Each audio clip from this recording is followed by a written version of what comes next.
I'm guessing most people watching this have already seen Bumblebee, and if you haven't, go watch it because the short review it's great. If you haven't watched it, this review is going to have a lot of spoilers in it. I'm just going to jump in and talk about the things I liked and didn't like, and there's a lot more things I liked than things I didn't like. So the first thing I liked, obviously, was the first 10 minutes, which were worth the price of admission. The whole Cybertron scene was amazing. Being able to see RC and Brawn and Ironhide and Ratchet and pick out all the characters was super refreshing compared to the Michael Bay movies. I loved when the Seekers flew up and transformed and knocked down the tower that Optimus was standing on. And I really like how you have Bumblebee escaping Cybertron and he's looking back and he has like a sad expression on his face watching his world fall apart. The fight with Blitzwing was also amazing. It reminded me a lot of the Transformers Armada PS2 game, which was great. The way they were tumbling down the mountains fighting each other and the way that you could actually tell what was going on, it was, like I said, refreshing. This movie still gives us lots of explosions and lots of things that kind of look like Bayhem, but it definitely is really balanced. This movie really set itself apart in terms of how it was shot. Just from the first shot of Bumblebee standing up in the forest, you could really tell who he was. It was clear, it was imposing. It was a lot more striking of a shot than most of what we got in the 5 Michael Bay Transformers movies. Another thing I really liked was the editing. I thought the editing was spot on, the way they cut from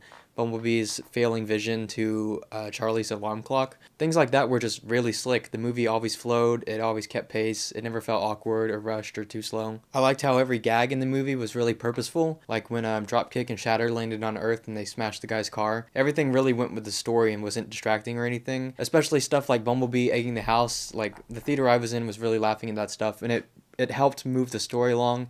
It wasn't just a gag. I mean, the most refreshing thing about this movie to me is that it really has heart, and then Bumblebee was really a character, the Transformers were really characters. It really reminded me of Iron Giant in the best way. I've been really hoping for a while now that they make a Transformers movie that is basically just live-action Iron Giant, and this movie was that in the best way. I've read some people say that John Cena was a little campy, but I think he was supposed to be campy. I liked it. I think John Cena did a good job being campy. I thought the mom and dad did a good job, the little brother. Everyone kind of felt like a cartoon character in the best way, if you ask me. I really liked that they took advantage of the fact that Transformers can transform. So like the gag that I already mentioned about Dropkick and Shatter coming to Earth, Bumblebee pretending to hide and failing, and the police car chase with Bumblebee, the way he turned into a Jeep in the forest fight. It really captured that sense of wonder of what I think Transformers is, like the coolness of a robot they could turn into a car. And I really liked that not only was it a cool like E.T. Iron Giant type of movie, but they really played to that, and they had tons of awesome scenes where it really looked like you were watching a robot transform into a car and then someone get into a car and drive away. They even made it look great for like gag scenes, like when he's egging the house and everything. When he pulls away,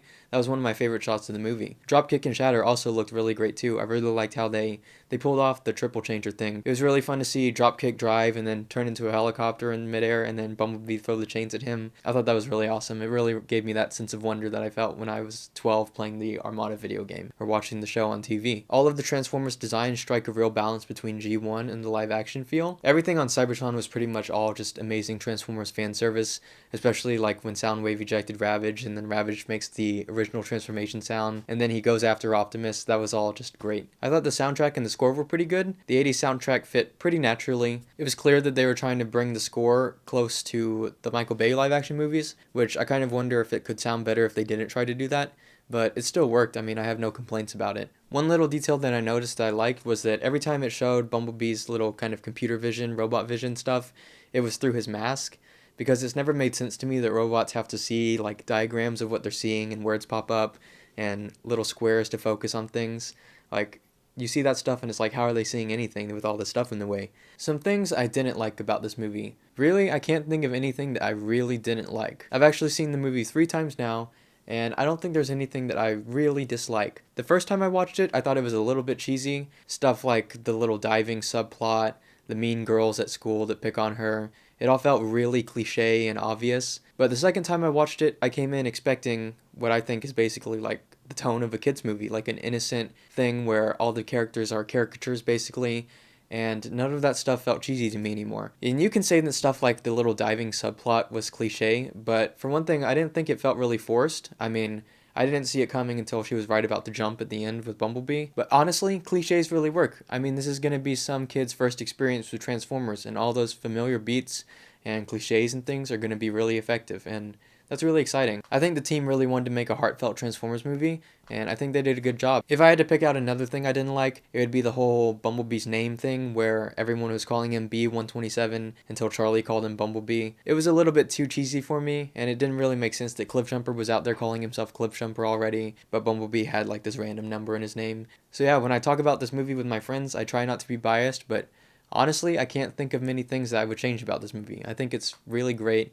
It has a lot of heart. It's fun. The action is great. The characters are great. If you haven't seen it, go see it.